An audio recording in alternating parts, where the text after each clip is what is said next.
Hope you're all spending your evening here rather than watching this. I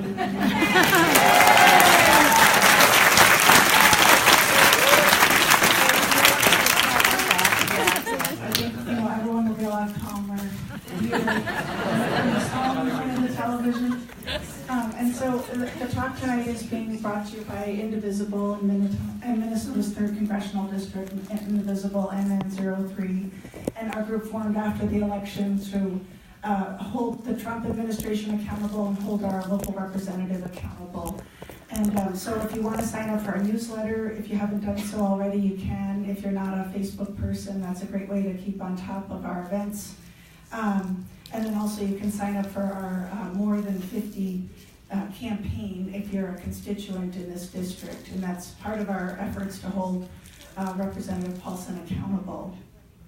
And so with that, I'd like to introduce Mr. Painter. I'm sure for all of you who are here, he doesn't need an introduction, but he's the vice chairman of the Center for Responsibility and Ethics. He's a former White House chief ethics lawyer under the George W. Bush White House. He was educated at Harvard and has received his law degree from Yale, and you've seen him undoubtedly on many cable news shows and written many commentaries about ethics in government and corporate ethics. So please welcome Mr. Painter.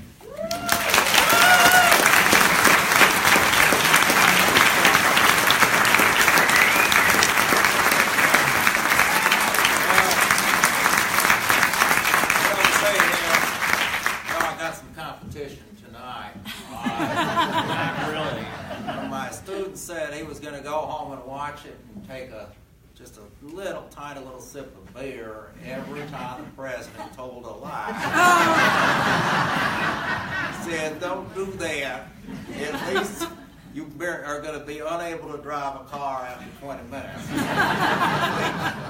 I mean, it's amazing. I've lived here in Minnesota for 10 years, ever since 2007. It's my 11th year. I love it here. I moved out to Washington, D.C. That's an interesting place. Always has been. Got a lot more interesting recently. But I started my career practicing law actually in New York City. And some of my family lived in New York City. And I heard some interesting things about this real estate developer named Donald Trump. And people lived in his building. People contracted with him.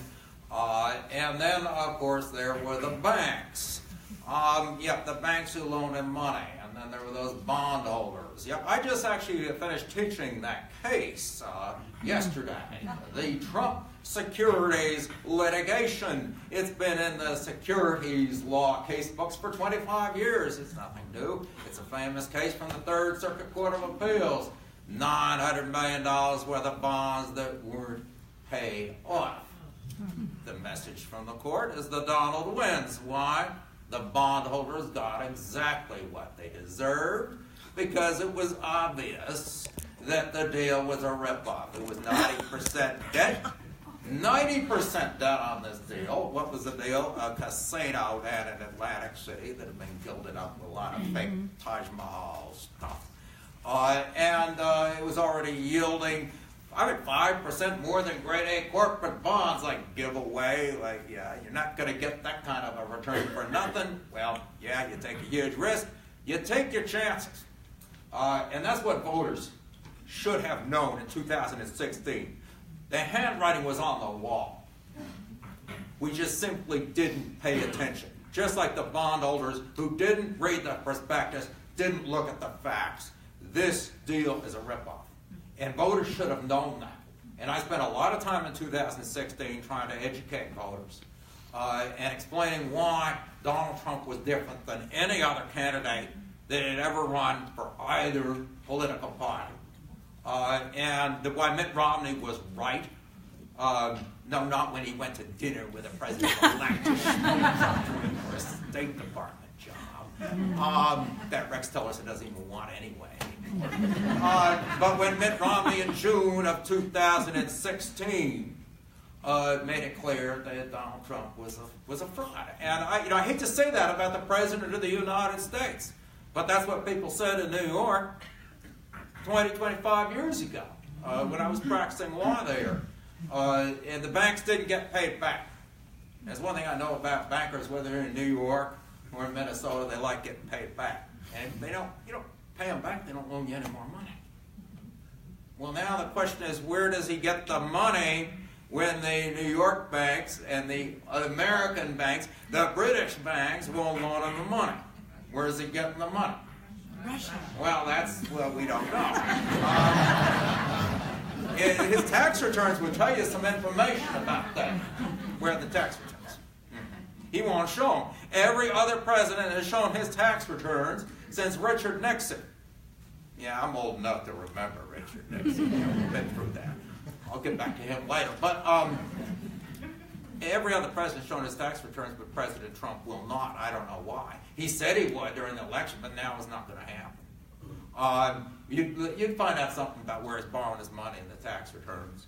I think Bob Mueller knows. Not letting up. Every time Bob Mueller talks about getting anywhere near the money, people talk about firing Bob Mueller. It's like, yeah, you're getting warm there, Bob. Go on. The money's an important part of this. I mean, that's what's motivated Donald Trump his entire life. Eric Trump, I think it was Eric Trump, one of his two sons, said, trying to prove his father's not a racist. He doesn't see black or white. He sees only green. And there's some truth to that.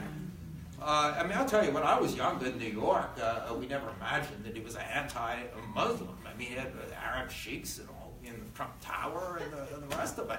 Of course, rich Muslims. And that was the priority for Mr. Trump. And I think there's a grain of truth in what his son has to say. That the money is a large part. And that is why I became very concerned when we have a president who is not disclosing his tax returns, who is not disclosing where he's borrowing large amounts of money. I know enough about the real estate business to know that you need a lot of borrowed money in order to make it work. And I also know that none of the New York banks or anybody else I talked to in the United States who's in lending wants to loan him money because he didn't pay it back. So that's a concern. Is the President of the United States beholden to a foreign power? If he is, which foreign power? China? Great Britain? Yeah, don't think so. Or some other foreign power. It's critically important for our national security to know what's going on. So how do we find out what's going on? One, we could have disclosure laws that work. They require the president to disclose his tax returns. And that's what we need. I have urged the state of New York to enact a law saying that any person who files in the state of New York, that would include President Trump, who holds federal or state office, that the state of New York would just simply release the tax returns, put them on the website up in Albany. But somebody jammed that up in Albany, up in the assembly, which I know enough about New York to know how that gets done. So that idea apparently is not going anywhere. But we could have such a law on the federal level, that if someone holds federal office, the IRS will simply post the tax returns on the IRS website. It's our right to know about the financial conflicts of interest of people making decisions about taxing us, taking our money and spending it, who are making decisions about regulation, whether it's environmental regulation or financial services regulation or anything else. We have a right to know about those conflicts of interest. So we could have laws that require disclosure of tax returns. And we should have the members of Congress introduce such legislation. I'm sure that Congressman Paulson is itching to do that. Okay. And President Trump's itching to sign it as soon as Congressman Paulson and Speaker Ryan and everybody gets together and gets that from Congress. Okay, so that's one approach. Second approach, however, is that Congress could be doing its job in investigating what's going on in this administration. Congress is on oversight. Now, there is a United States House of Representatives Oversight Committee. I've testified in front of that committee about 5 times. I feel like I'm banging my head against the wall every time. I went there once to talk about Hatch Act violations. That's where federal government employees are misusing their position in order to further partisan politics. And the committee just wanted to spend all of its time talking about one particular Hatch Act violation that occurred in the Obama administration. And there were Hatch Act violations in the Bush administration, the Obama administration, and well, a lot of them in the Trump administration. But all they want to talk about is how corrupt they thought the Obama administration was because of one single Hatch Act violation. And I was trying to get them to change the law to prohibit senior White House officials from going to these fundraisers where they get tempted to engage in illegal endorsement of political candidates in their official position. Quid pro quo discussions with donors, all of the problems that come out of senior executive branch officials who are engaging in partisan politics. And this is under President Obama.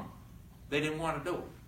They said, well, maybe we'll get the White House back, and it's sort of fun to do that kind of thing, hang out with the donors, have the White House crowd come on over. In other words, they don't want to fix the problems. It's always attacking the other side and trying to point out a specific fault of the other side, using ethics to score political points. And then I go back in front of that committee, and all they want to talk about is Hillary's email. I don't know how many hours was spent investigating that email search.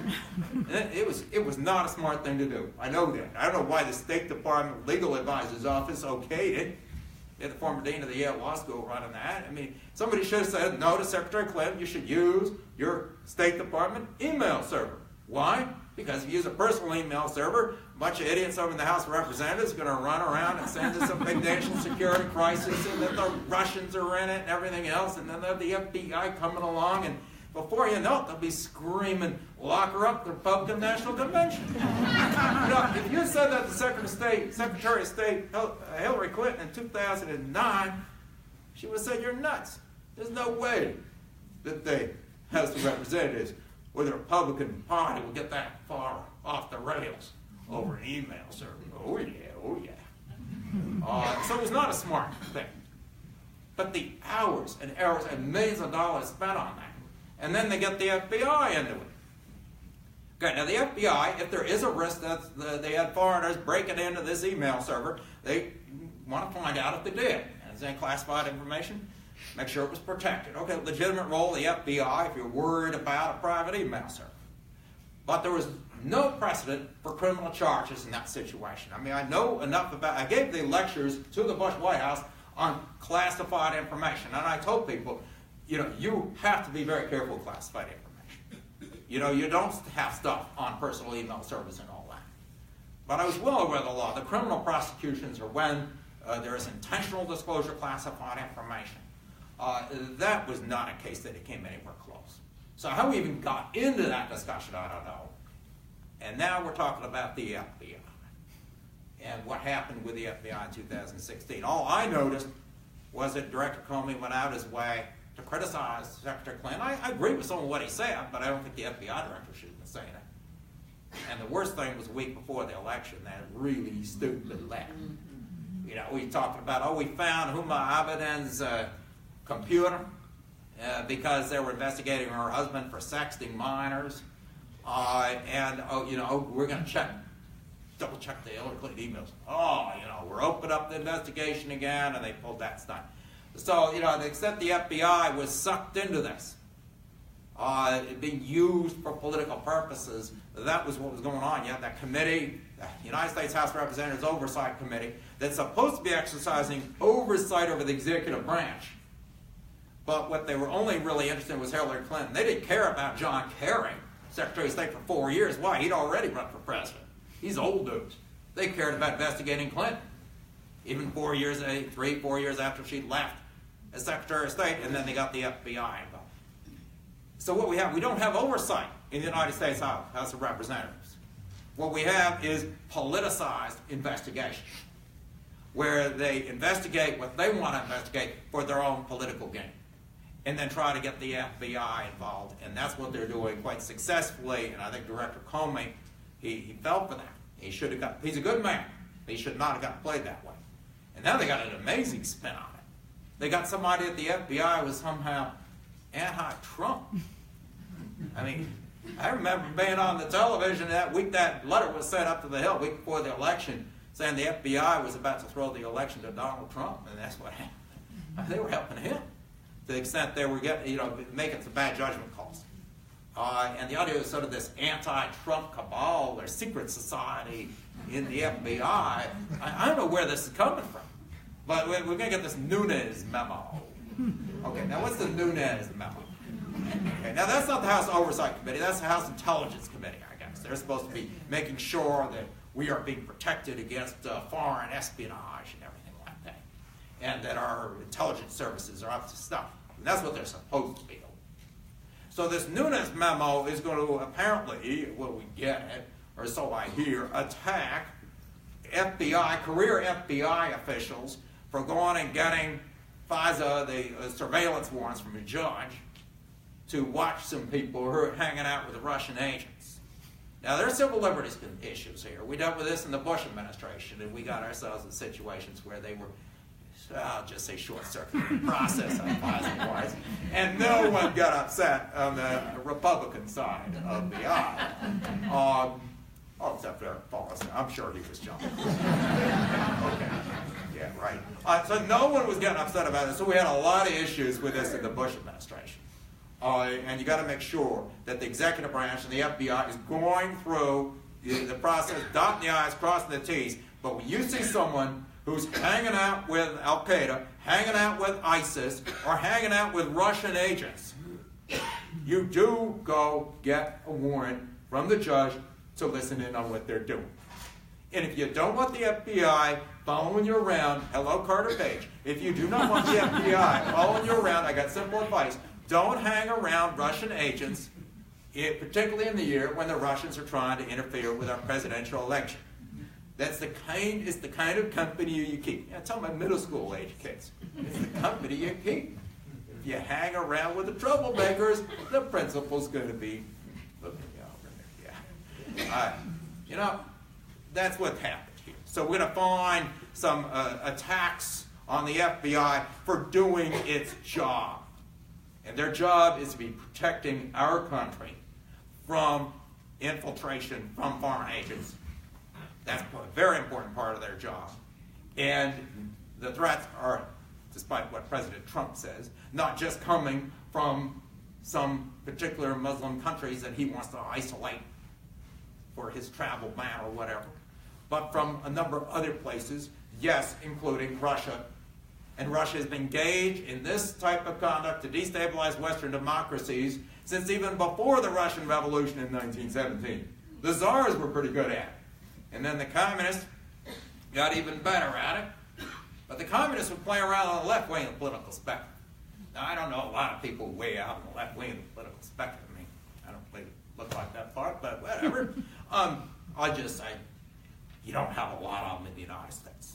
There's not a lot of room for communist infiltration in the United States. Joe McCarthy could make a big thing out of the 1950s if he could find one communist in the State Department, and you say there were a couple in the Army and their word, and it was but the point is, the Russians were never successful in the United States.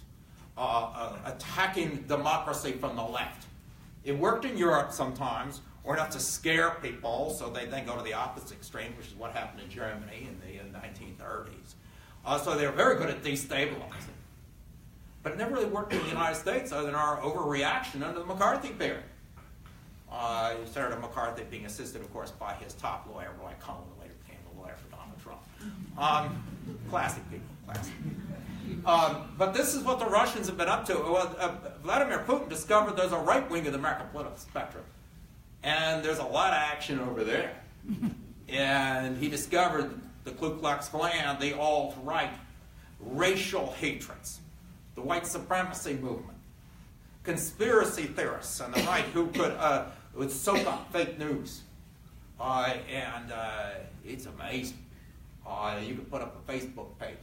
It's an unemployed steel worker in Pittsburgh. He lost his job. His brother lost his job. The whole family lost their job because of Bill Clinton, Hillary Clinton, and Barack Obama. Don't worry about Bush. Okay. And Hillary is going to come and destroy his community. And he's on Facebook. This unemployed steel worker's on Twitter, and he's got some friends, doing the same thing. Who is he? Some 20-year-old in a windowless office outside Moscow on a computer. That's what was going on. Along with the criminal computer hacking, espionage conducted in the United States, breaking into the DNC computers, breaking into computers of either the Clinton Foundation or various people affiliated with the Clinton Foundation. There was up on the website, on this WikiLeaks, an attorney-client privilege memo for one of the top law firms in New York to the Clinton Foundation, just explaining things they ought to be careful of to make sure they didn't have a problem. Of course, it interpreted to mean that it was a criminal enterprise, whatever. But why is an attorney-client privileged memo protected by attorney-client privilege up on WikiLeaks? Because somebody broke into the law firm of the computers of one of the foundation employees or trustees who got a copy of the memo. So this is criminal activity, computer hacking. It's really the same thing on a high-tech scale is what happened in Watergate. What did they have in Watergate? They broke into the Watergate building in order to spy on the Democratic National Committee, put eavesdropping devices and all that. Well, this is just a high-tech version of that. What's the difference? Watergate was a really low-class burglary done by amateurs. I don't think they even figured out what to do with the masking tape the right way. Who got busted by the night security guard. And then the scandal worked its way up. But Nixon was not using, when his people were spying on the Democratic National Committee, they were not using the KGB to do the job. This time around, 2016, this is sophisticated break-in. And of course, there was no collaboration because we're told there's no collaboration. But somebody orchestrated this, and we know the Russians were involved. Is very sophisticated. What was done. Massive amount of information was stolen and then selectively leaked with the intent of damaging one of the two major presidential candidates. I mean, that's what happened. And that is exactly what the FBI should have in 2016 been on top of. So if in the Nunes memo they start talking about what the FBI shouldn't have been doing that they think the FBI shouldn't have been doing, my question is, was the FBI watching that Russian agent go in the Trump Tower in June of 2016? And if not, why not? Why weren't they watching Russian agents inside the United States? We're not talking about watching the Americans at this point. We're talking about watching where the Russian agents were going. She was known to be a Russian agent, and there are other Russian agents that went to that meeting with her. You remember the meeting where they talked about adoptions. Number one issue, adoptions. Well, the adoptions is tied to the sanctions. So the Russians want the sanctions lifted in return for the dirt on Hillary. I mean, we know what the deal was. And all the top brass from the campaign are showing up for this great big nothing burger. Yeah, right. Well, Bob Mueller may be on top of that, but the FBI should have been on top of that in 2016, and they want to attack the FBI for being overly aggressive in 2016. And that's going to be the message from this Nunes memo. I mean, that just shows, once again, the United States Congress is not doing their job. And if this had been the response of elected members of the United States House of Representatives during the Cold War, we'd always be speaking Russian by now. I mean, this is unacceptable. We do need to hold the FBI accountable, domestic eavesdropping and so forth. Those are issues. We need to hold them accountable. But they also need to watch people who are engaged in this type of conduct, collaborating with foreign agents. When those foreign agents are known, and they were known in 2016 to be trying to interfere with our elections and conducting this type of activity in the United States. So it's amazing to watch how things change in the country. Particularly in the Republican Party. I've been in the Republican Party for 30 years. And how they way overreacted during the McCarthy era to the threat of Russian infiltration and all that. And now here we actually have it, and what do they want to do? Investigate the investigators. Investigate the FBI. But we could keep going on and on about this. We could talk about the other problems of this administration. The repeated attempts to obstruct justice in the Russia investigation by the White House. Comey, the director of the FBI. The director of the FBI who is the one who wrote that letter that probably He handed Donald Trump the election, so I have my criticisms of James Comey. The idea that he's anti-Trump, that's a big joke. But he wasn't going to tolerate people collaborating with the Russians. He was going to investigate them because that's his job as director of the FBI. And so President Trump tells him to back off on the investigation, tells him to back off on General Flynn, at a time when President Trump apparently knew that General Flynn committed a felony of lying about his contacts with the Russians. The president asked for a loyalty oath from the director of the FBI. Not to say an oath, but are you loyal to me? Well, we don't do it that way in the United States of America. He chose the wrong country, President. That's his attitude.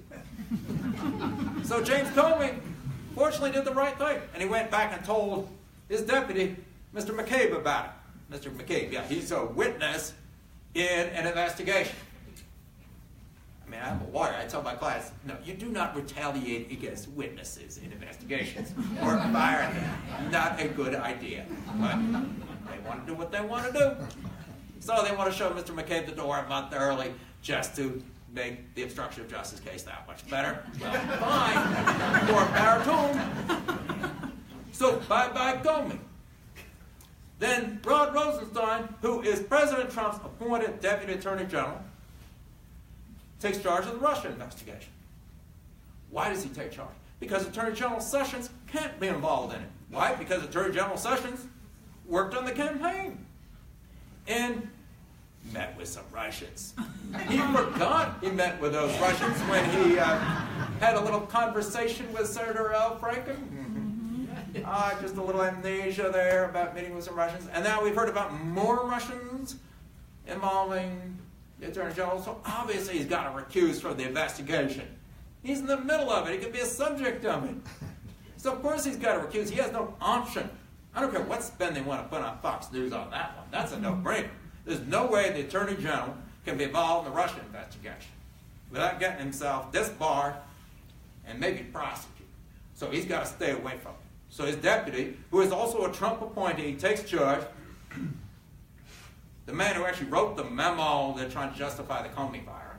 So he was certainly someone who's willing to play ball with Trump. Rod Rosenstein, as if he's a liberal Democrat. They're not trying to characterize him as a liberal Democrat. Great. Rod Rosenstein, he says, I'm going to appoint an independent prosecutor. So who do you find? You find Bob Mueller. Bob Mueller, former director of the FBI, former Marine, former federal prosecutor, and yes, former Republican. I met him a few times when I was in the Bush White House as the chief ethics lawyer. I'd run into him. Now, we didn't have him there all the time. Why? Because there's supposed to be a distance between the White House and the FBI.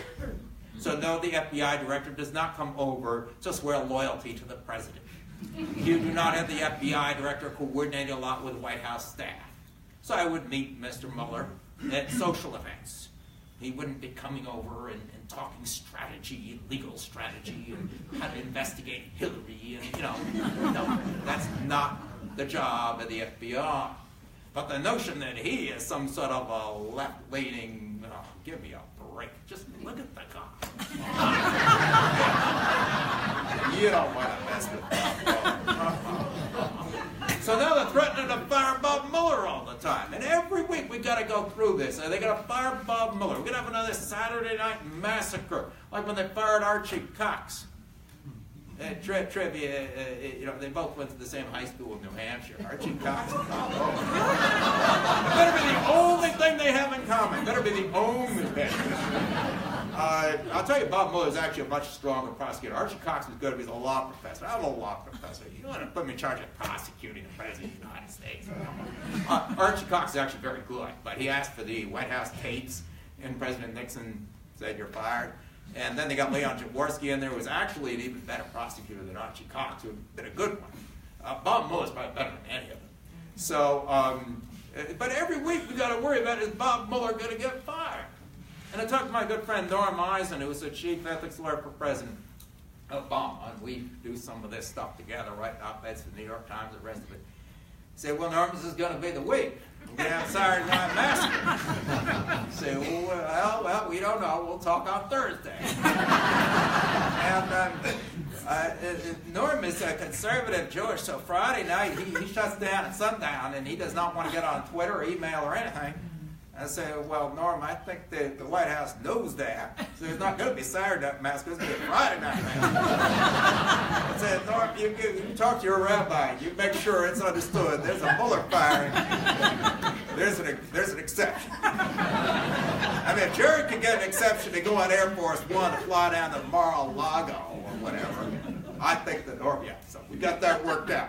But when we have to worry about this every single week, is Bob Mueller going to get fired? And we got to bring back the independent counsel statute. We had that, and then Ken Starr was getting out of control, and then they didn't renew it. But we need an independent counsel statute. We shouldn't have to live with this. So we got that problem with this White House. And we got repeated ethics violations. This is my law school classmate, George T. Conway, big partner in New York law firm. He's a great guy, great securities lawyer. And went to law school with me. But his wife, Kellyanne,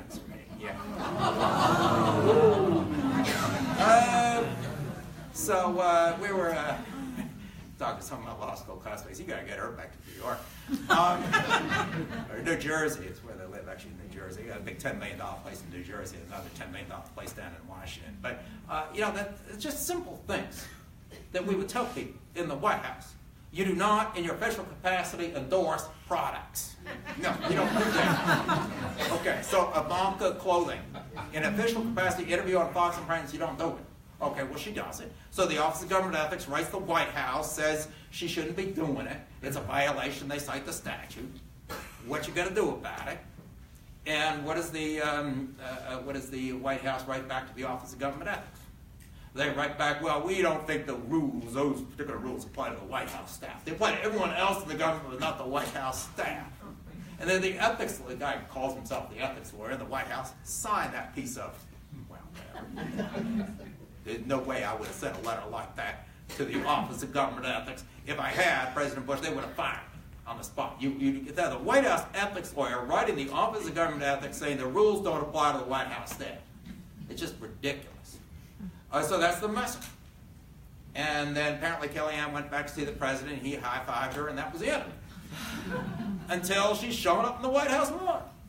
And this time it wasn't that regulation, it's the Hatch Act, the one I talked about before. You do not, in your official capacity, as a White House employee, endorse a political candidate. The only person who can do that is the president and the vice president, the elected officials. All the rest of them, in their official capacity, in official capacity interviews, cannot endorse a candidate and cannot attack the opponent.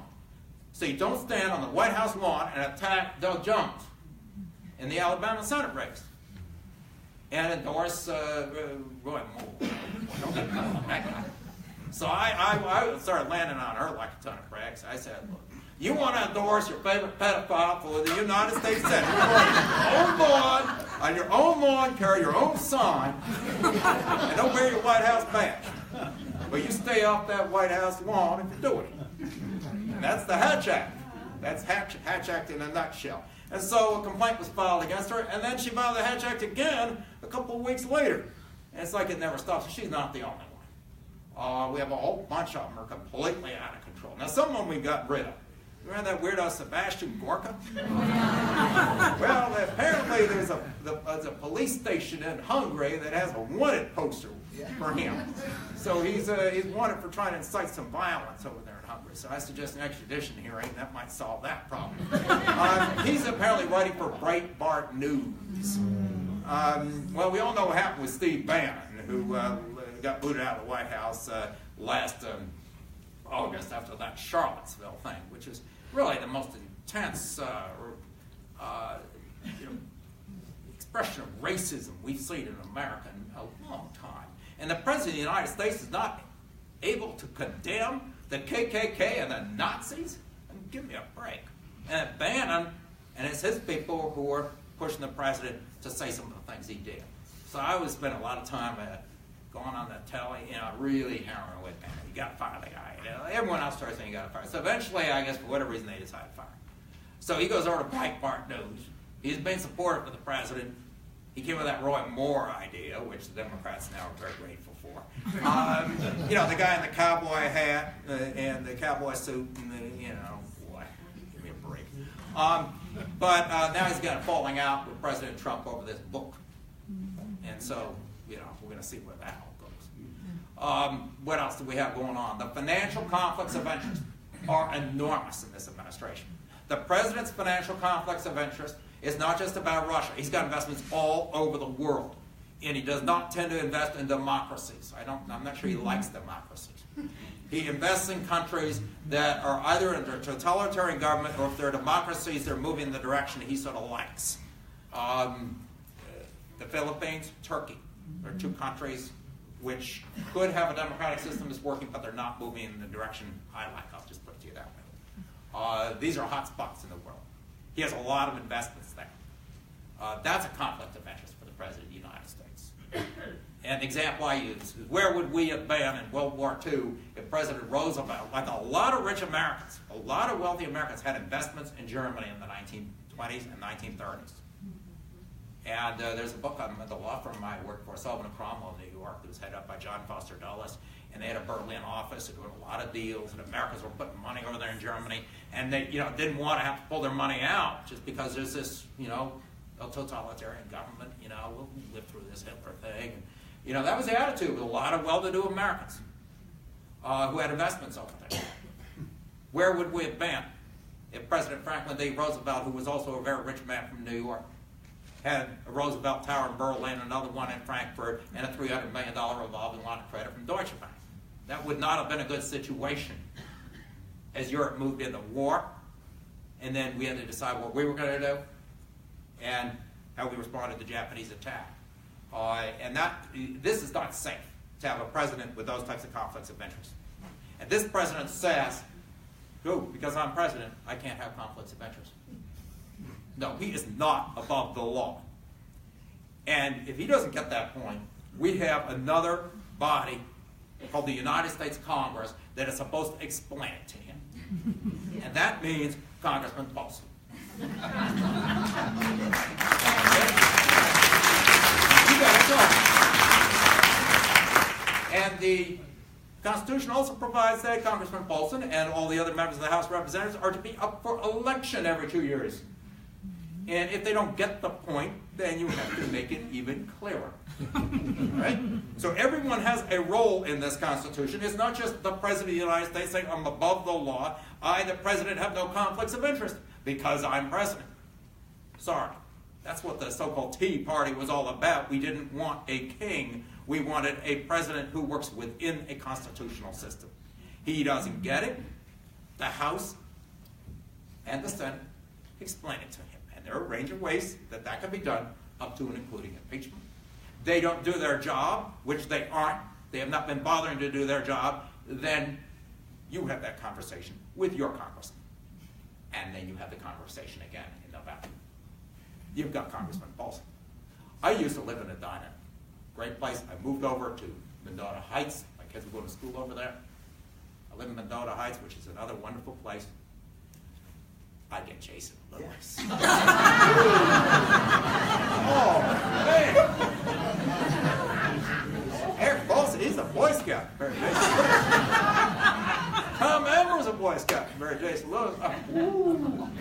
Yeah, he's the guy who said he's a radio talk show host, and all the women voters want is where they're going to get a diaphragm. He's a weird stuff. And I thought Angie Craig, who was the executive in St. Jude, she's running. I think she's going to run again. She is. Democrats. And I think she's going to take it. She seemed pretty middle of the road and respectful and everything, but I don't know how that. I guess it's the Trump effect. But he was running all over the campaign trail saying everything crazy. I guess he wasn't saying to lock her up about his opponent or something like that, but he's just been everything else. So he's been a real problem. So it's not as if you're alone, if your congressman isn't doing it. We got a bunch of them aren't doing anything. And that gets me to my last topic. I want to ask some questions here. But why aren't they doing anything? The reason they don't do anything, or part of it, is that the President of the United States is head of his political party. And as head of the political party, he controls what everybody who's running for public office wants. And what do you think that is? Money. Yeah, it's the moolah. It's all about the moolah. It's about the money. And if anybody challenges him, he would support a primary opponent. You know, you'll get some Minnesota version of Roy Moore coming with a cowboy hat behind the horse, you know, holding on to a Bible he probably hasn't read, and, you know, the rest of it. And that's what's going to happen to you. You get primary by some real nut job if you dare to cross the president, and they got the money to do it. And also, if you dare to cross the president, come November, you're not getting anything. And so it's all about the money. So I can complain about Donald Trump all night. And we can complain about Donald Trump all night, and he's probably, you know, going to, I don't know how many lies he's going to tell in that State of the Union. But when we're done, we're finished with Donald Trump. We're not going to be finished with our problems unless we clean up our system of campaign finance. We have to get money out of politics.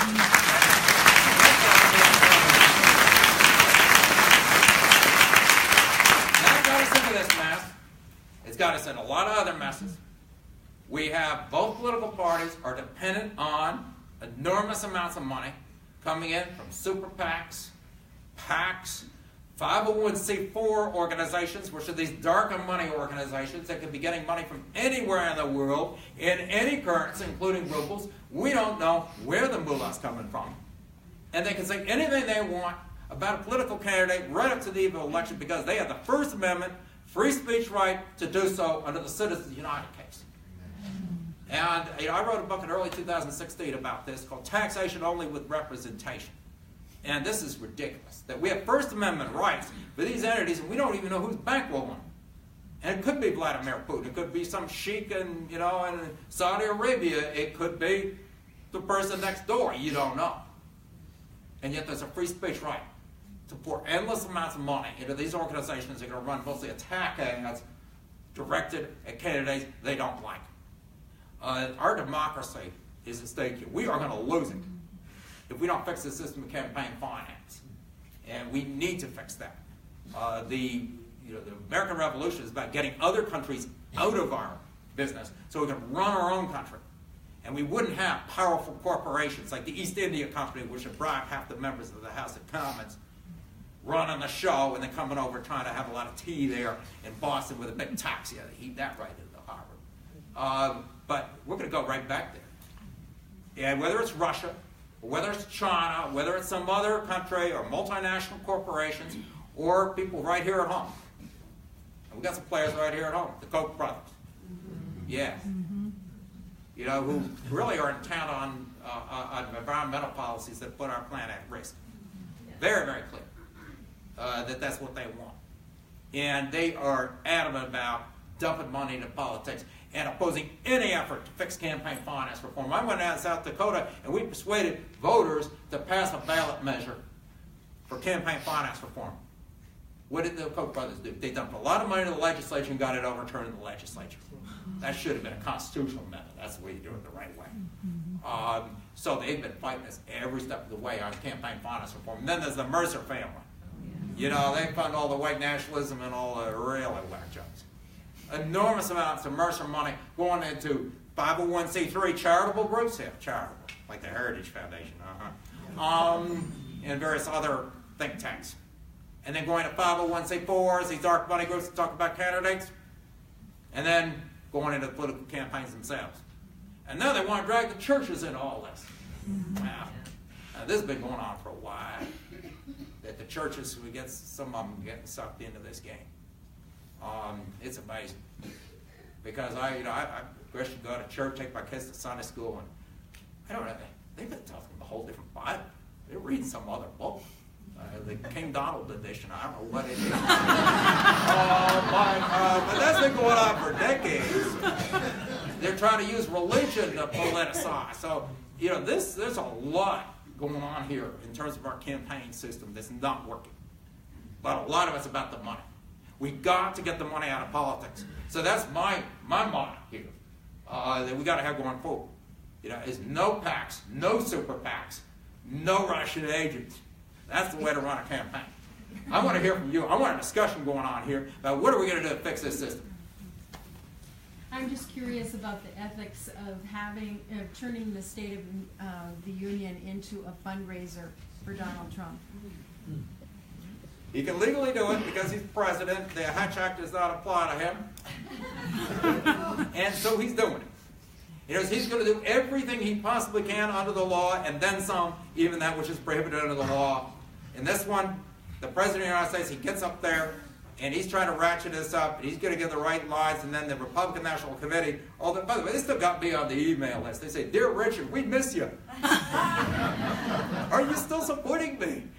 Give me what they always want to get you in for $1, So yes, they are definitely going to use that. They're going to use it as a fundraiser.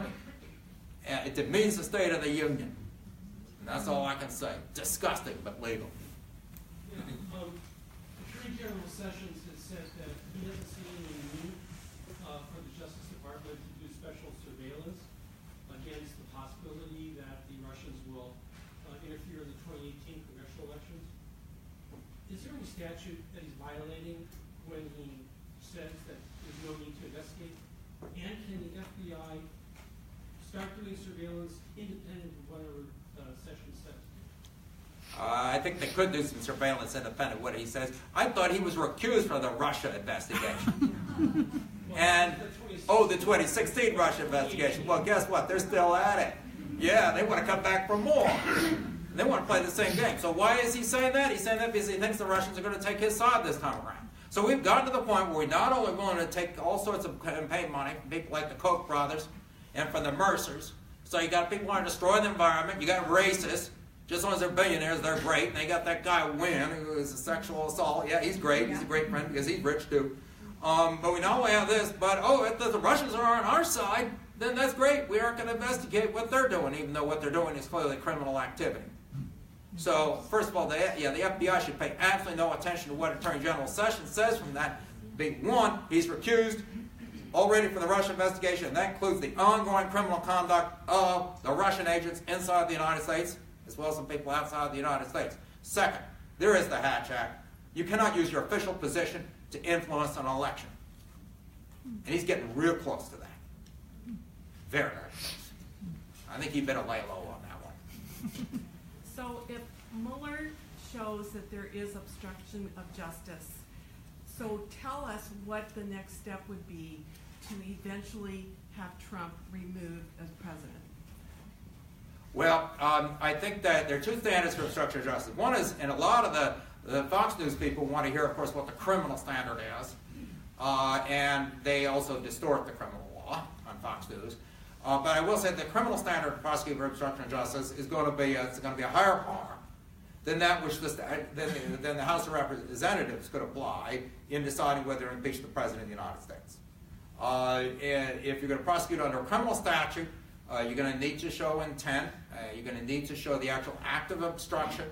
And you will get into the question of whether the President has the power to fire James Comey, whether his doing so to stop the Russia investigation is obstruction. I argue, yes, it is, and it could even be criminal obstruction if that's the reason he wanted to fire him. There's a difference between the power and the right, just like he has the power to sign a bill or veto a bill, but he can't take a bribe in return for doing it. Same thing, I think that if he fired James Comey to stop the Russia investigation, it's criminal obstruction of justice. Some criminal defense lawyers disagree with me on that. So we can have that argument about the criminal standard and it has to be proven beyond a reasonable doubt to get a conviction. The House of Representatives has the right to interpret what are high crimes and misdemeanors. And we had this discussion in the context of President Clinton. They obviously overreached there. The president lied under law, but he lied about something that was not generally considered by the population, even as under oath in a civil deposition, to rise in importance that would justify impeachment. So the Republicans paid the price for impeaching in that case. I would have to say that lying about contacts with the Russians, while the Russians are engaged in this type of orchestrated attack on the American electoral system, is a little bit more serious than lying about whether you had an affair. And that if Bob Mueller brings evidence to the United States House that a number of people in the White House lied about their contacts with the Russians, and that the president then tried to block that investigation by firing the FBI director, when the FBI director was investigating Flynn, General Flynn, who President Trump knew had lied to the FBI about his contact with the Russians. No, not about his personal affairs with somebody, But about dealings with our Russians, I would think he'd be out of there. But, maybe times change. Remember what happened to Alger Hiss, who lied about contacts with the Russian? He got 4 years. So we'll see what the United States House of Representatives has to say. Is it up to Congress then to decide? It's up to Congress to impeach. By majority vote of the United States House of Representatives, they could impeach. And then it goes to the Senate. The Senate decides, has a trial. Evidence is introduced, so you actually do have a trial. I don't think anybody can stop that. And then, but it takes 2/3 in order to remove the president. So that's we'll see what happens. But the House of Representatives isn't doing diddly squat. They won't even have hearings. I mean, I'm old enough to remember that they had hearings on Nixon. I was like 10 years old. But they got hearings on Nixon right away. And there's a lot more on this situation than there was when they started having hearings with respect to President Nixon abuses of power. So I'm terrified because I think all of this rests on the actions of the Congress, Republican Congress, and we see no evidence that they have any interest in basically the safety and security of the United States or the democratic processes here. And just today, I believe, Ryan suggested that there's something funny afoot in the FBI, and so he's already laying the groundwork to question the FBI. I don't understand how we get out of this mess. I understand it in terms of overturning the election, but I'm actually quite concerned about Republican complicity in all of this with no evidence that they have any interest in our welfare and benefits. Well, I'm concerned about this. I mean, I think you have a number, and not all the Republicans in the Congress, but you have those who are sitting around doing nothing. That may be the Eric Paulsons. I don't know. And then you have those who are going even further and attacking the FBI and participating in these attacks. The Nunes crash. You don't have anybody standing up to them. That's their job. We're going to have anybody that does that? Well, that's what you're going to have to figure out in the elections. I mean, I think, unfortunately, we may be finding out that having the same party in control of the White House and the Congress doesn't work that well. In a parliamentary system, it works. The conservatives control the parliament, they choose the prime minister, but then they just get together and they say, well, we want a new prime minister. And I think if this were a parliamentary system a long time ago, they would have said, out of there, we're going to put, either put Speaker Ryan in there or somebody else. That's how a parliamentary system would work. But with a president, once nobody liked him, nobody wanted him to get the Republican nomination. And half of them didn't even want him to win the election. They were just hoping they could have Hillary Clinton for 4 years and then take another try. But once he's president, he's got this enormous power. And it gets back to money and politics. And that has exacerbated the enormous power that is already concentrated in the presidency in the United States. It's a very serious problem. Yes, hi. You mentioned about the 501c4s. So if the Democrats were to take control of the House in the 2018 elections, what would be the best way for them to dismantle that without trying to be labeled with the Citizens United revocation? Yeah, okay. Well, first of all, the Democrats need to want it. To really want to do it, instead of just talk. Because this is the problem, is you can blame it on Citizens United and the Supreme Court and say what we need is a constitutional amendment to overturn Citizens United, or we need a different Supreme Court. Well, the different Supreme Court's going to take a while. The constitutional amendment's going to take a long time. Remember the Equal Rights Amendment? That didn't, they couldn't get that through. You know how they killed that one off? They spread rumors around about people having to use the same bathrooms or something. It's always, somehow they get people all worked up over bathrooms. But they were doing that back in the 70s to kill off the Equal Rights Amendment. So getting an amendment actually through Congress, unless about legalizing booze or something important like that, it takes a long time.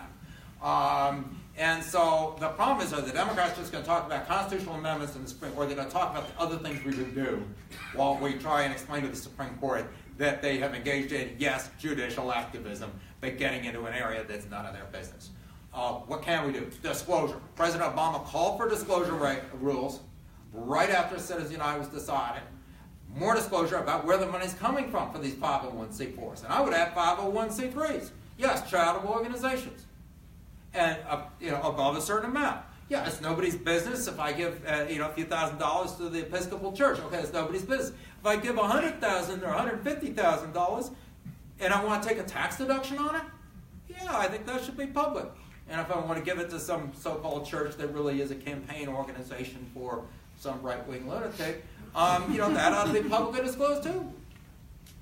So we need disclosure of money going into 501c3s, money going into 501c4s, including the currency, rubles, whatever. President Obama proposed that. What happened in Congress? Nothing. No, there's a Republican-controlled Congress, but how much do the Democrats aggressively push it? Because there's some Democratic donors who do not want, Democratic donors do not want their names out either. So it's going to be important for people to understand. Disclosure is absolutely critical. President Obama was 100% right on that. Second, we need small dollar donors. I like the Minnesota program, $50 tax credit. I've said there ought to be $200 in the federal level, and that's what I said in my book. There ought to be a constitutional right, or a statutory right. They get it by statute. They don't have to do it in the Constitution. Just enact a law saying the first $200 of your tax dollars goes to the political candidates or the party of your choice. And that's taxation only with representation. Why? Because if they're taking my money and they're going to be spending it on defense contracts for all their friends or whatever they're doing, they're not bringing that much back to Minnesota. I noticed that. I'd at least have some say in who's getting those jobs. And I ought to have a role beyond just taking a choice between two candidates in November. First $200 off the top tax credit, right off the top. And I think it actually be good for the budget because get these lobbyists would have a lot less influence because people would depend on ordinary people. Or at least you'd have the option of depending on ordinary people to get elected. And Bernie Sanders ran his campaign that way. It is possible to run a campaign with small dollar donors. I don't think Eric Paulson's doing it. You got the big boys. It seems like the House investigation has been totally politicized, but do you think there's any hope for the Senate investigation, especially since it seems like the Senate back in 2018 is particularly useful for Democrats? Well, I was hoping we get some more activity in the Senate. I mean, Senator McCain, if he were in better health, I think he might be leaning on this thing a little bit harder. It's just hard because he's in declining health. We had two United States senators who wanted to stand up to Trump, Corker and Flake. They're really conservative. They've been shown the door. Basically, the president made it clear that there was not going to be any support for them to run for re-election, and they were talking about running some right-wing whack job against them both. It was in Arizona and in Tennessee. Go find it. Yeah, once again, they're going to find a Roy Moore and ride in on a pony and a cowboy hat and a Bible and challenge them in the primary. And so they're leaving the Senate. So for a while, I thought we'd have a group of Republicans. Just take a handful. I went and talked with Senator Sass, the Nebraska staff, and was hoping he'd get involved. But that's going to be uphill. That's an uphill battle. And then, the Senate, we lost Senator Franken, who's we had some powerful voices on the Democratic side. We still have some who are on the Democratic side who are holding people accountable. But I just say it was fun to watch Jeff Sessions squirm out of that perjury situation with Senator Franken. Well, you mentioned that if we had a different Supreme Court, I don't know if you were saying Citizens United might be overturned, but Yeah. do you feel Citizens United was improperly decided? Because as little as I understand, my understanding is that it's somewhat based on Sullivan, which is about an organization, New York Times, having First Amendment rights. So what's your opinion on, is it bad law? Yeah, well, the New York Times or Sullivan is about whether you can have slander suits against the New York Times, which President Trump is threatening all the time. And in the United States, to have a public figure to be able to sue for slander, we have a very high bar because of the First Amendment right of the press to say what they want about public figures. When you get into campaign finance, the money in politics, I agree with Barry Goldwater, who in the 1970s said the Supreme Court was getting into an area they had no business getting into. And that was back with Buckley versus Vallejo, where the Supreme Court said you can't limit expenditures.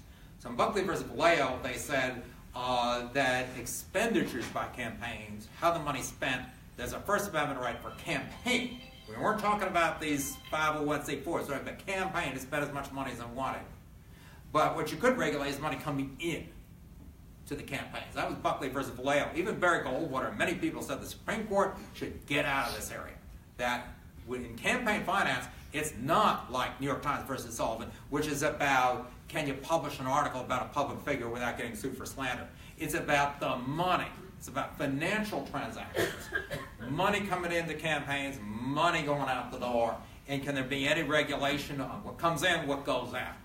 So even back then, the Supreme Court was getting into it. Citizens United, they went a lot further, and they said that all these other groups that aren't campaigns, we don't even know where the money's coming from, can spend enormous amounts of money right up until an election. I think it's wrongly decided that the idea that somehow there's a free speech right for these corporate entities, we're not talking about individuals, we're talking about corporate entities, funding these 501c4s is incorrect. Now that said, I don't want to put too much emphasis on Citizens United as being the source of all of our problems. It was a 2009 opinion. I was in the White House during the Bush administration for 2.5 years. Between when President Bush signed the McCain-Feingold Act, which is a statute overturned in Citizens United, 2001, and 2009, when the opinion was handed down, that was almost the entire 8 years of the Bush administration. It's only 7 of them, plus the first year of the Obama administration. I can tell you, Washington was a cesspool back then, too. It's just Citizens United has brought a flood of sewage into the cesspool. It's made it worse. But the idea that Citizens United was somehow the cause of our problems is just wrong. Citizens United, part of the problem isn't what the Supreme Court said. They applied it to these C4s who were making a nasty movie about Hillary. That case actually, on its facts, could have gone either way, would have made a huge difference. Because if they had said, no, you can't make the movie, they'd upheld the law. Those people wanted a nasty movie about Hillary, just would have done it the way Michael Moore did the movie about George W. Bush, Fahrenheit 9/11. You just go attract a bunch of investors and you call it a for-profit movie, and maybe it is, maybe it isn't. So the point is that the rules people who try and get around, even if Citizens United had gone the other way. I will say the D.C. Court of Appeals did a lot of damage because they actually they're the ones who extended these First Amendment rights to super PACs. It was the D.C. Court of Appeals, not the Supreme Court, which is why I filed a suit in the District of Columbia last year. It's actually before the election. We're hoping to get a different Supreme Court to deal with this. But we still got it going along, challenging the D.C. Court of Appeals decision that extended these so-called free speech rights to super PACs. So the D.C. Court of Appeals done a lot more damage. Okay, a lot of bad case law, but you can still have full disclosure. The Supreme Court is not outlawing that. That's Congress won't act. Yeah, that's Paulson. That's your guy. Won't do it. And you can also have small dollar donors. And we can do that. And the tax credit idea. Let's say, let's pretend that in November the balance of power changes in the House of Representatives. How does the obstruction activities change from your perspective? I'm not, with the investigation in the House? Yeah. They got to decide what they want to do. I mean, it's hard to predict.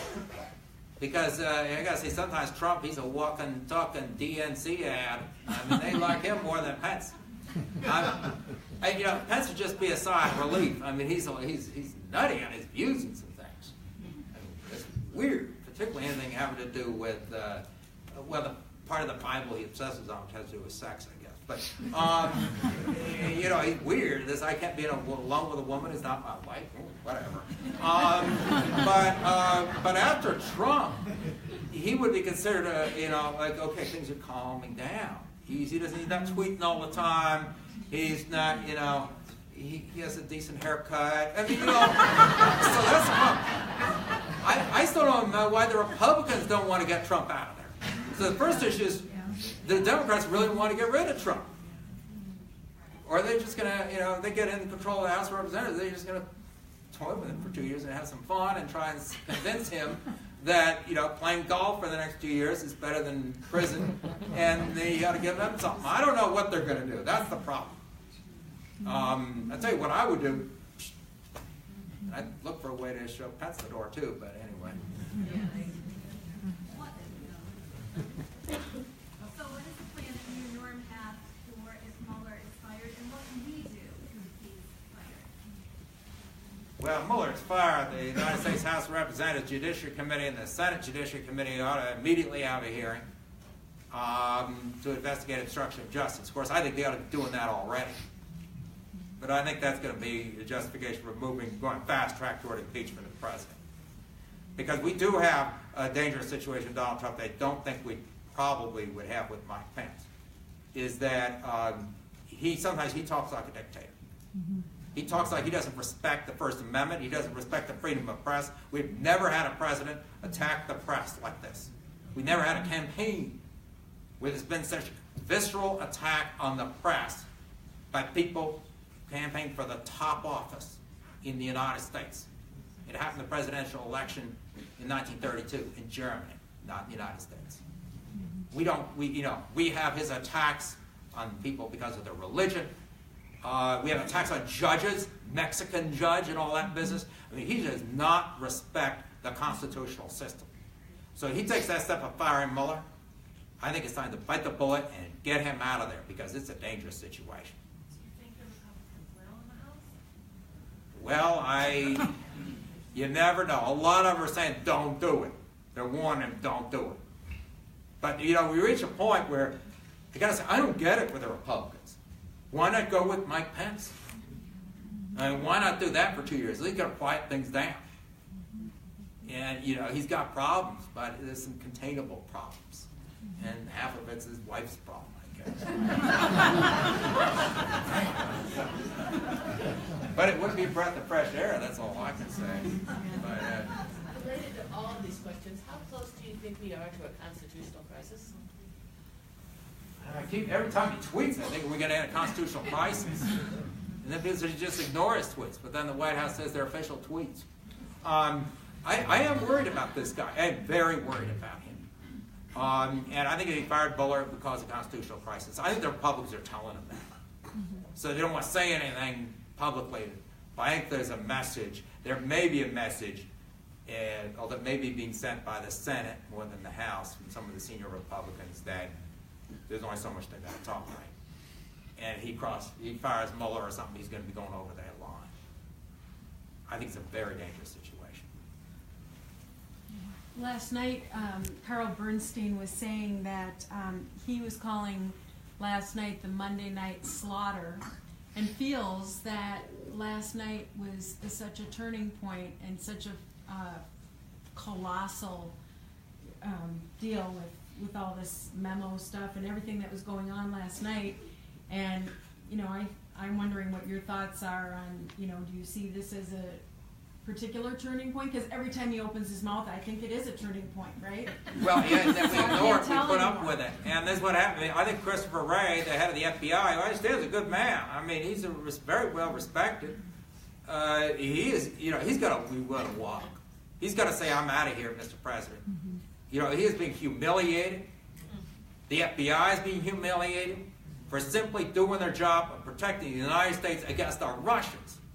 I mean, this is a story that I couldn't even imagine happening when I was a kid. That you would be going after the FBI for protecting us from Russian agents, and the people are upset because Russian agents were being watched, and people were hanging around with Russian agents who were being watched. And that's what this Nunes memo was about. And McCabe gets fired. He's a material witness in a criminal investigation, and they fired him. Now, I do a lot of corporate law, and I could say, if you had a CEO of a company behaving like this, be out. Just one of those tweets. It was sent out at 3 in the morning when a lot of them are. The board of directors meeting, you have them out of office by noon. Can McCabe talk more now that he's out? Oh, yeah. A little chat with Bob.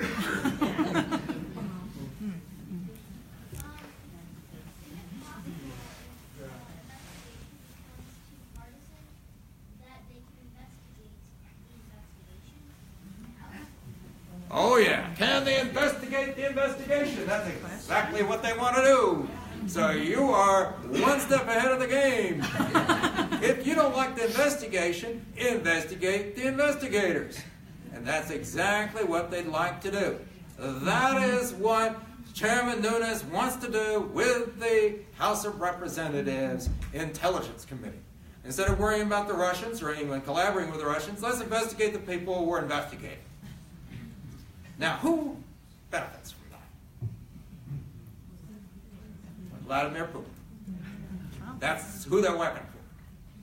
You can say Donald Trump benefits from it. I don't think he benefits that much. But we destroy our intelligence infrastructure in the United States. We destroy our FBI. We destroy our intelligence infrastructure. We are not going to be able to deal with foreign adversaries.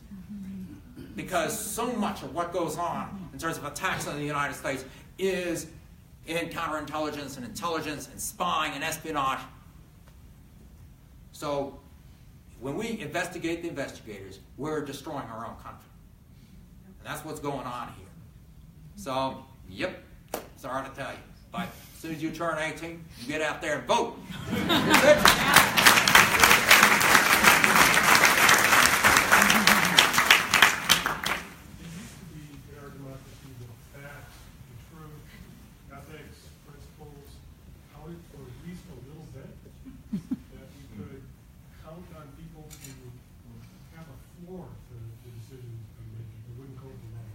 Yeah.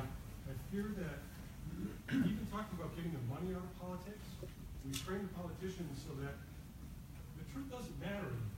They can spin whatever they want, and we'll never really have a debate. They can just get on TV and say whatever they want. How do we go beyond just getting the money out of politics and demand a certain minimum from the public? That facts matter. You don't just, in Kellyanne Conway's terms, say they're alternative facts. I used to argue with people in the universities, a crowd on the left wing who like to argue there's no such thing as objective truth and blah, blah, blah. But they never went very far because no Democratic president ever hired any of them. So these people didn't get into government. Whereas on the right wing, you got these people who are taking the same approach. There's no such thing as objective truth. There's alternative facts. And Kellyanne Conway made up a whole massacre, the Bowling Green Massacre. What's that? It's a Muslim attack on the United States. Okay, and the microwave oven is spying on you. Okay. So we're going to believe that stuff. This someone has two $10 million houses. I wish you get that money. Anyway, but, facts matter. And we shouldn't tolerate people who are lying about facts. And so it isn't just the money in politics. It's about decency. And it takes us back to the McCarthy era, whereas a lawyer for the Army, I think, was Mr. Welch, who said to Senator McCarthy, "Have you no sense of decency?" And the country started to realize, no, he did not. And he was going to go out the door. And we took too long doing that. President Eisenhower took too long recognizing the serious threat from the senator from Wisconsin. But they got him out the door. Well, the problem is we got someone in the White House in control of the nuclear weapons as commander-in-chief who's just about as dangerous, if not more dangerous, than Senator Joseph McCarthy. So we have to go back to, have you no sense of decency? And that question needs to be asked, and repeatedly, until he shapes up or he's out the door. Well, with that, then how much more time do you think that Mueller needs to... Mueller only knows. This is a problem. The problem is if he drops these indictments bit by bit, the problem is he could end up getting fired. He may have it all there. Some of them could be sealed indictments that we don't know about. And then there's going to be that day, Mueller time.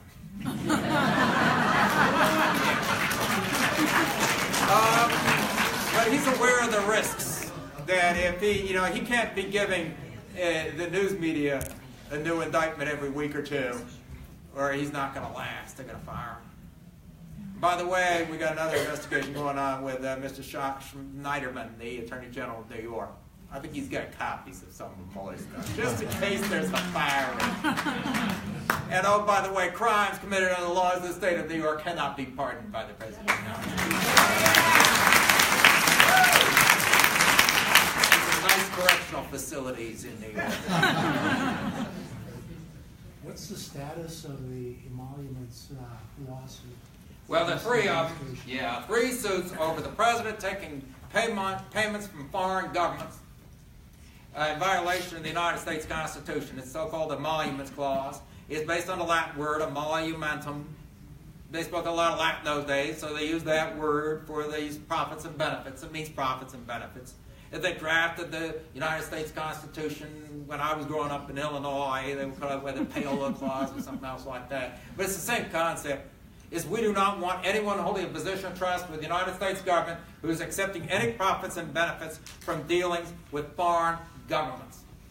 It's very clear. It's right there in the United States Constitution. No point of having a tea party and tossing King George's tea and that East India Company tea into Boston Harbor. East India Company was their equivalent of campaign contributor over in Parliament. No point of dumping all that into Boston Harbor and then electing a president who's going to bind its own tea with King George. And so that's why that provision is in the United States Constitution. We have never in history had to deal with a president that we were worried about dealings with, financial dealings with foreign governments. And that is why we first asked Congress to investigate, but Congress doesn't feel like it. Eric Paulson has other things to do, like campaign fundraisers and so forth. So they don't want to do it. And so we went to court. Citizens for Responsibility and Ethics in Washington. We brought a suit in the Federal District Court in New York.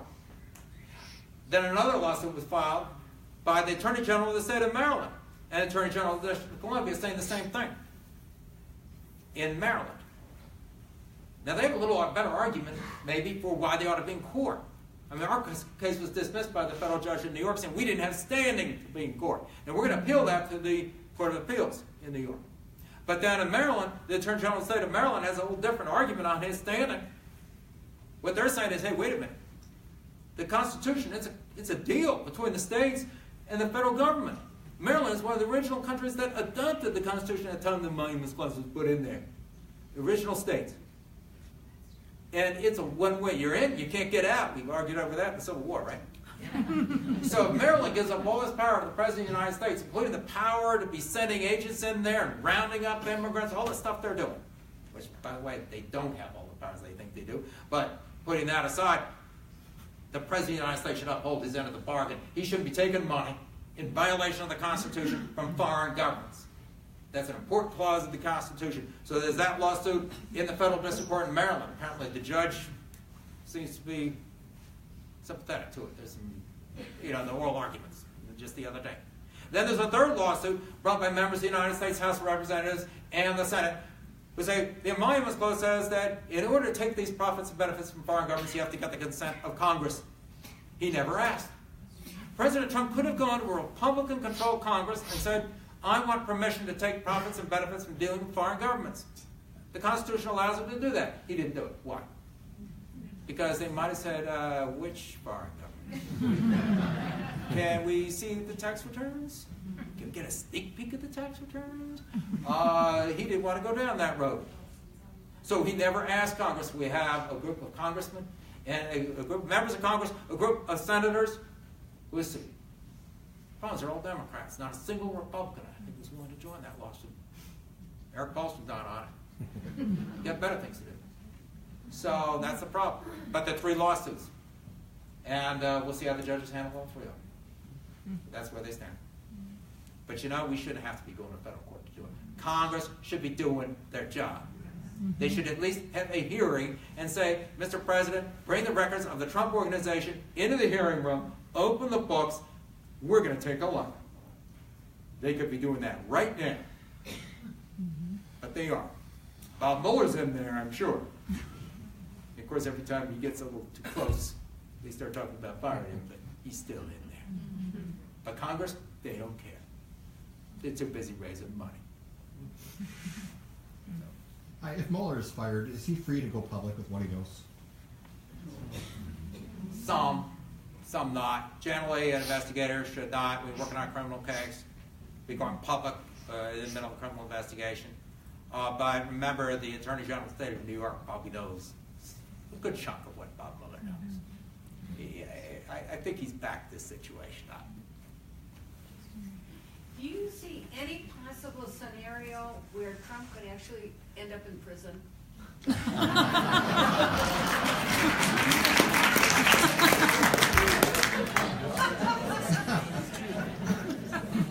whole family? There would be a bunch of scenarios. There would be a bunch of scenarios. I mean, I hate to speculate as to what the possibilities are. There are obstruction of justice issues. There are money laundering issues. There are false statements issues. There are issues. I'll just leave it that way. I think we got to sort of focus on his moving along, and then the next step is what do you do next. But it is true that only the federal crimes could be pardoned by the next president of the United States. The president cannot pardon himself. I wrote that in the New York Times op-ed, and there's somebody in the White House who said that was wrong. It's like, okay, great. We're 1 year into this, and we got them researching, the White House lawyers, whether the president can pardon himself. What a mess. We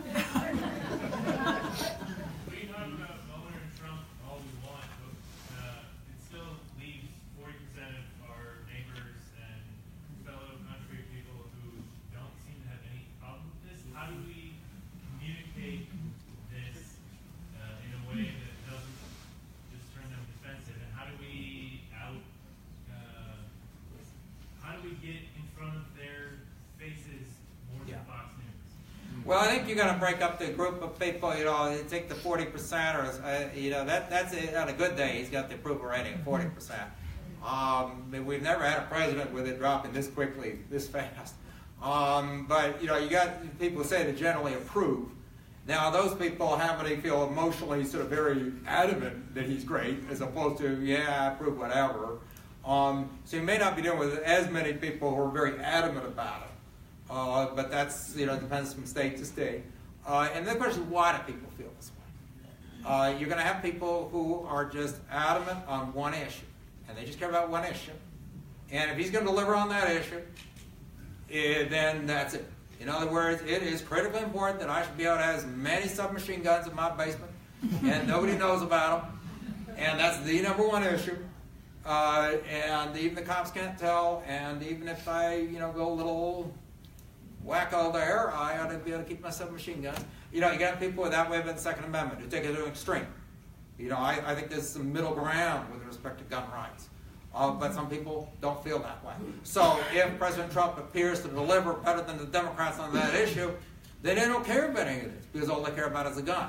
And then you got people who care about abortion.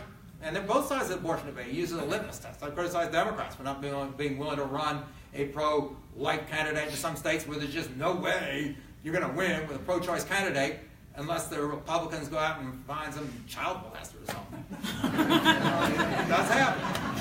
But I have said that, you know, that this uses a litmus test in both parties, but there are people in the Republican Party who are just obsessed with that issue, who have, I don't know where they're getting their scripture from, but whatever, that's their deal.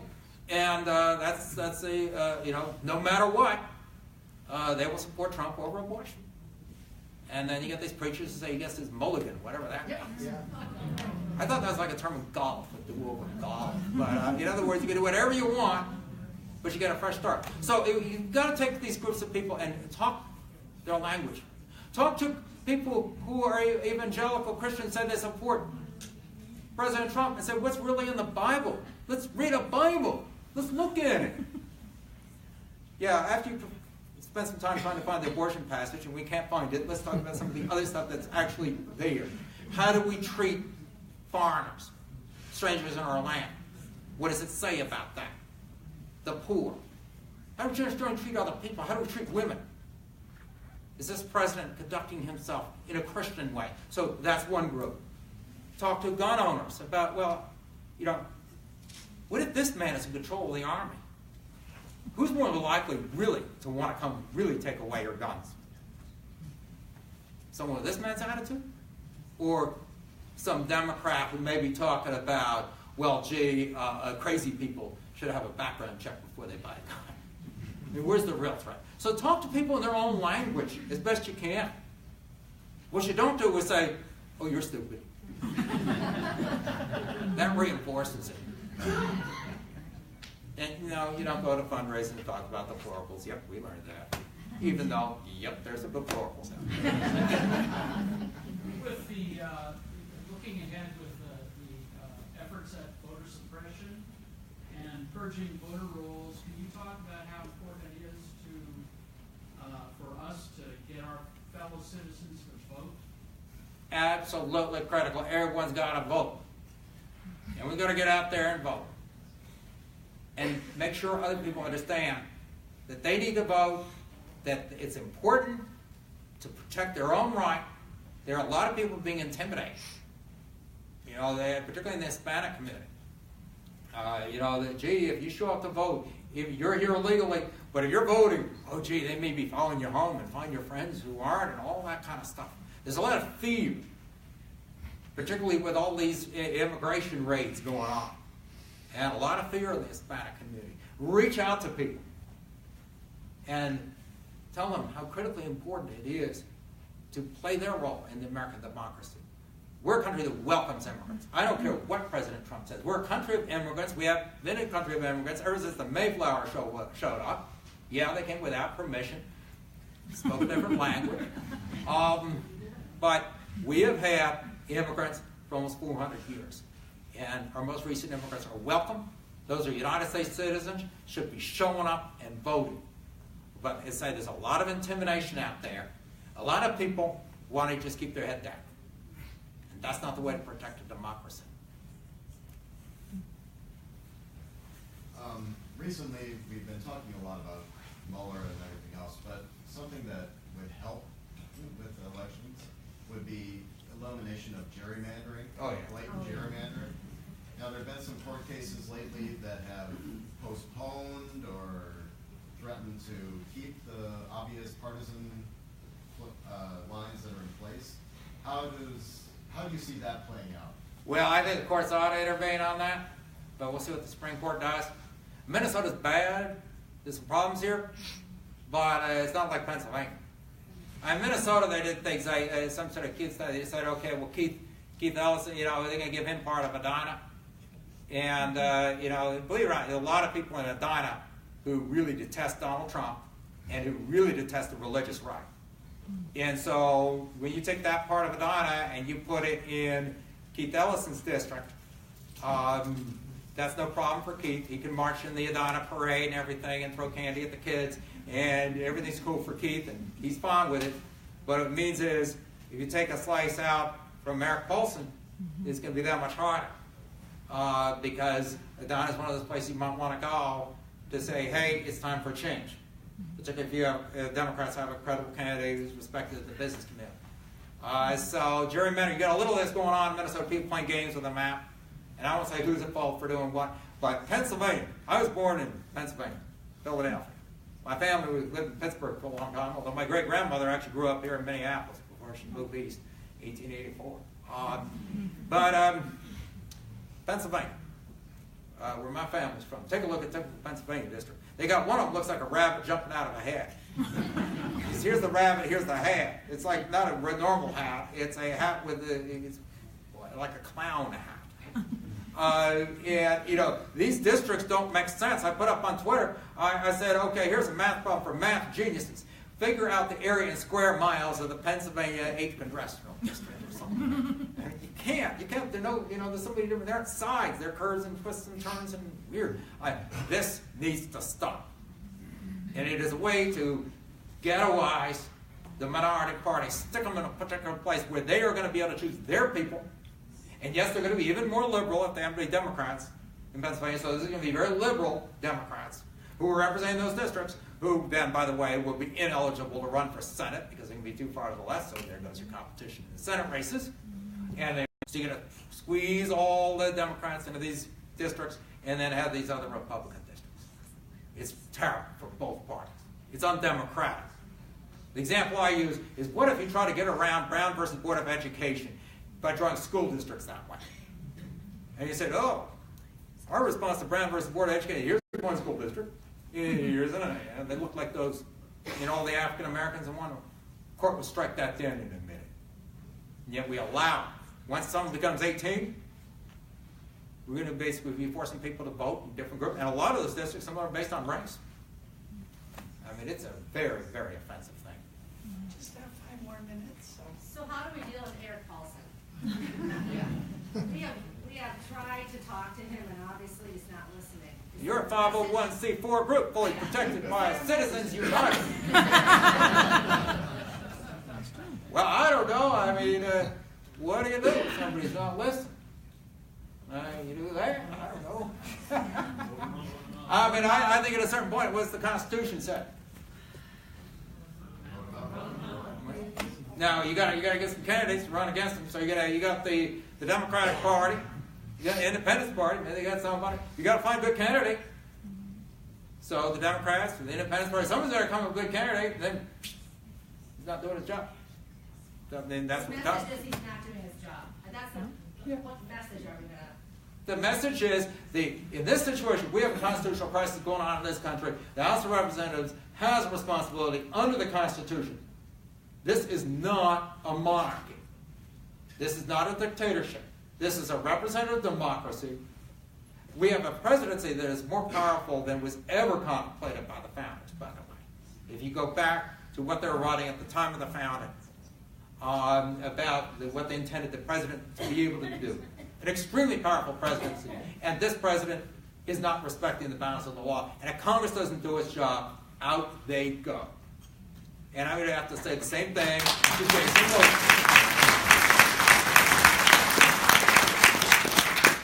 So you are clearly living and breathing this every single day. And I want to know what gives you hope. Gives me hope is that I think the American people got snookered, yes, in 2016. Got taken for a ride. And people make mistakes. Then bondholders, $900 million worth of casino bonds, they paid for their mistake. I think we got taken. But I don't think the American people can get taken again. And that's when you talk to somebody who voted for Donald Trump, don't attack them, don't tell them they're stupid. You don't tell someone who just got taken by con man, they're stupid. They're going to try and convince themselves they actually got a good investment and want to hold on to the losing bonds as they go down even more in value. You know, show respect. But I'll tell you, I think the American people are going to respond to this the way the founders intended. That's the way our democracy works. We've got a lot of problems to clean up. We've got to clean up money in politics big time. We've got a lot of work to do. As Democrats, as Republicans, as Independents, a lot of work to do, but I have a lot of faith in the American people. And we're going to have to start in November, and we're going to do it again in 2020, I guess. So, do you have confidence in our system that we won't have something happen with Trump that's horrible? Well, I mean, I'm tossing them out. I think that we're going to have to see whether Congress decides they're going to toss him out or they're going to try and contain him. And that's we have to see what the Congress looks like. This Congress isn't doing squat, other than investigate the FBI, and collect campaign cash. I mean, that's basically their main focus right now. So this Congress isn't doing squat. So the question is, we got to make a decision about a new Congress, and then the new Congress shows up, and we'll see what happens. But I don't expect this Congress to do anything at all. I mean, they've been sitting on their backside. Big time. Senator Flake and Senator Corcoran and a whole bunch of others are separated from the Senate, obviously in the future. But that's a very different situation than Al Franken being removed. Can you speak to that in the context of what's going on now? And is this the beginning of a trend for senators we don't like? Well, I think the two things. One was the people in the Republican Party who weren't getting the support of the president, and their primary challenges. And so they got out. But I think the personal attacks from the president on individual senators have been atrocious, including the attack on Senator Elizabeth Warren, all this Pocahontas nonsense. And other senators, he attacked Senator Gillibrand from New York and some others. I think personal attacks have reached a new high. I did not like what happened with Franken. There was just way too much Fox, Roger Stone fingerprints. I felt we were entitled to an investigation by the Senate Ethics Committee to find out what was going on, what happened, to find out why Roger Stone apparently knew some stuff before about my senator before I did, find out the facts, and then for decisions to be made. Usually those decisions are made by the electorate. A senator has not been expelled from the United States Senate since the Civil War. And those senators were expelled for siding with the Confederacy. Now, we got a few senators hanging around who still meet that description. And maybe should get booted on similar grounds. But Senator Franken was not siding with the Confederacy. Not one of them. There were allegations, but that should have been investigated. There's such a thing as due process in this country. And something in the McCarthy era, it was accusing someone of being a communist. And you want to take someone down, you accuse them of being a communist, and everybody run away from them. And I think it's going to demean women who are real victims of sexual harassment and sexual assault if it becomes a political weapon. So I think that was a tragic mistake for people to pressure him, for other senators to pressure him to resign. There should have been an investigation. We are entitled to know the facts. I get back to it's about facts. We don't govern this country through accusation. Whether it's accusations directed at the FBI, accusations directed at the United States Senator, it's about facts. And I would apply that standard there as well. We got to have a rule of law in this country. And it's also a democracy. And we choose our senators. They represent us. In the state of Minnesota, we can choose a new one when the term is up. But you do not have senators from New York and senators from California deciding who the senator from Minnesota is going to be. It's not going to work that way. So that's my view.